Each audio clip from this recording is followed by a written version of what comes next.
السلام عليكم مجددا. أنا دائما في شاطئ مدينة آسفي.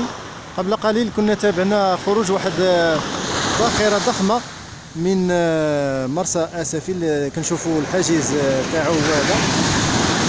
والآن قلت لكم راه كانت مشات واحد السفينتين مغربيتين صغيرتين باش يرصدوا هذه الباخرة الأخرى اللي كتستعد للدخول. هما راه وحدة من هذه الجهة والاخرى من الجهة الأخرى ديالها. وهذه اللحظة ديال الغروب لحظة جميلة جدا. انتم كتشوفوا معايا أشعة الشمس، طائر النورس، وهذه السفينة اللي كتستعد لدخول المياه الإقليمية لمدينة آسفي.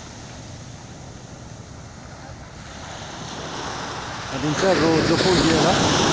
الحاجز تاع الميناء ها هو هذا، مبقاتش ليها بزاف، تقريبا واحد 2 دقائق هكاك ولا 3 كاع. هنايا نشوفوا منتجع رأس الأفعى وشاطئ مدينة آسفي.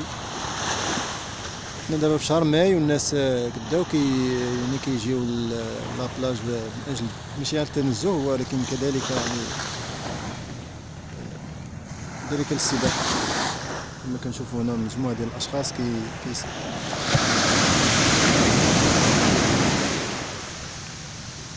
اليوم كاينه واحد الضباب اللي جعل هذا المنظر يبان جميل بالنسبه لي انا. حتى الصوت ديال الموج حتى هو قوي بزاف.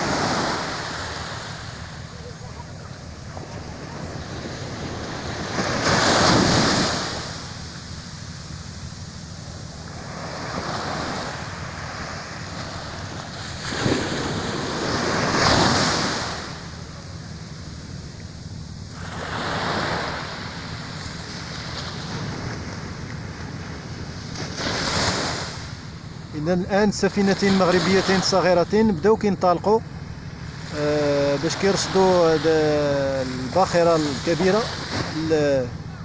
الطريق نحو مرسى آسفي اللي المدخل ديالها هو هذا.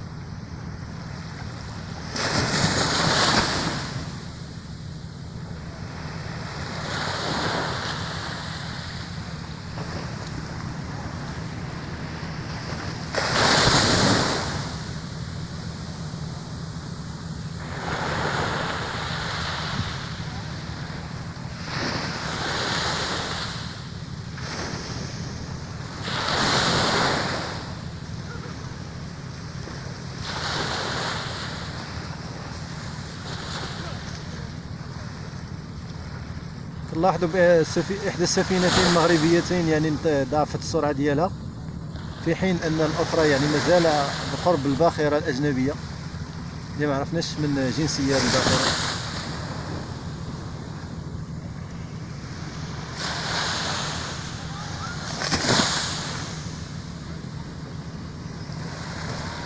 يعني أنت كترصد ليها الطريق يمكن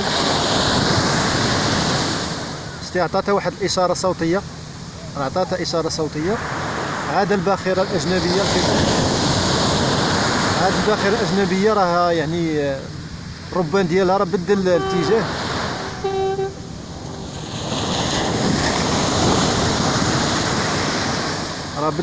دابا راه بدل يعني في اتجاه ديال مدخل مرسى آسفي، او كيبان لي الاتجاه. كما كتلاحظوا معايا بان الصوت ديال الموج كيغطي على الصوت ديالي.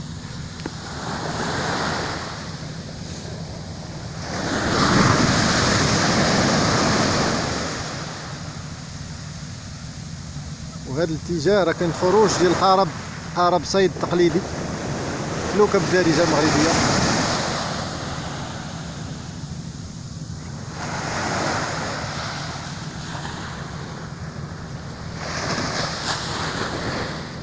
باقي الربان تاع هذه الباخره الاجنبيه باقي تدور يعني السفينه في اتجاه المدخل ديال آسفي. والسفينه المغربيه الصغيره اللي بجنبه دائما كتبقى بالخلف ديالو، كتأمن ليه الطريق يعني من الخلف.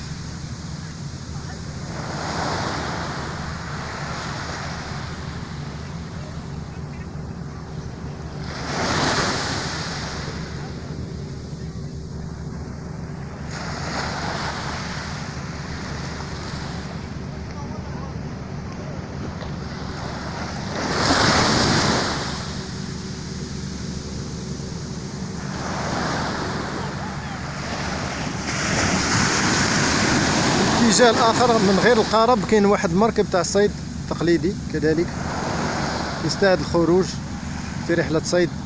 هذا مركب تاع صيد سمك سردين.